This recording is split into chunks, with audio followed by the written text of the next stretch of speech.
Həyat yoldaşımla xoşbəxtəm deyərək İstanbula köçən Sevinc Ağaşirinovanın qəfil sükutunun arxasındakı pərdəarxası məqamlar üzə çıxıb. Demokrat Az Milli Aza istinadla xəbər verir ki, uzun müddətdir sənətdən uzaqlaşan ifaçının şəxsi həyatında baş verən dramatik hadisələr canlı efirdə ifşa olunub. Sənətçinin qurduğu yuvanın dağılmasına səbəb kimi ən yaxın çevrəsində olan başqa tanınmış müğənninin xəyanəti göstərilib. Məlumata görə Sevinc Ağaşirinovanın ailəsinin təməllərinə sarsıdıcı zərbə vuran şəxs onun rəfiqəsi hesab etdiyi həmkarı olub. İddia edilir ki, həmin müğənni sənətçinin həyat yoldaşı ilə gizli münasibətə başlayaraq illərdir davam edən evliliyin sonlanmasına birbaşa rəvac verib.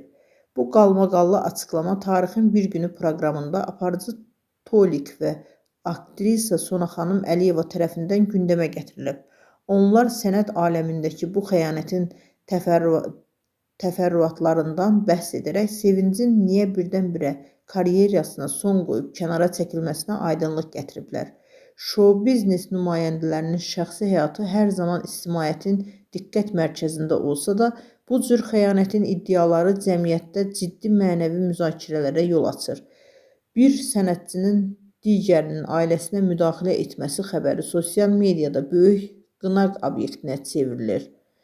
Bu hadisə həm də məşhurların parıltılı həyatının arxasında gizlənən acı reallıqları və etibar məsələsini yenidən gündəmə gətirib. Hazırda izləyicilər həmin üçüncü şəxsin kimliyini öyrənməyə çalışır.